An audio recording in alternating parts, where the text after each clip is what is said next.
Okay, I am back. And when I ran out of time with my first recording, I was talking here on the weather page, and I believe I said that it would tell the kids how to make these different instruments. And just as a refresh, I'm talking about the fourth grade science standard to obtain, evaluate, and communicate information to predict weather events. And then the substandard is to construct an explanation of how weather instruments are used to gather data. Excuse me.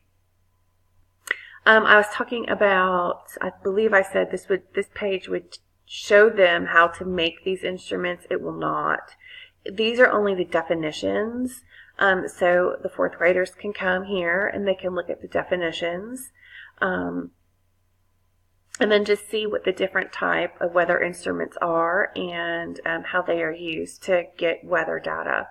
They could go down here and look more in depth at different aspects of the weather. And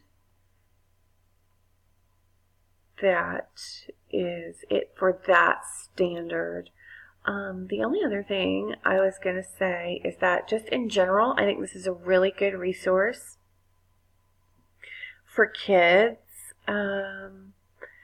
just in general to come and look. Like they always have like an animal that's featured, like the bobcat here. When I came yesterday, the groundhogs were in this space, but now they've gone up to the top. They're a banner because tomorrow's Groundhog's Day. And you can see that there. They're more prominently featured on here. I did see a place where they could come and look at pets, Pet Central. They love pets, which is real cute. Bizarre facts. I've looked in there. It is just weird facts, but true.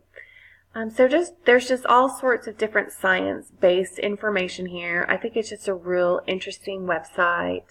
I think it's engaging. I think it's colorful. I love the graphics. I love how the topics are displayed. I think it really captures the kids' interest.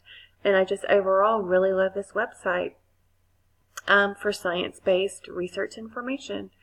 I am going to sign off now. And I appreciate you guys listening to me. Thanks. Hope y'all have a good night.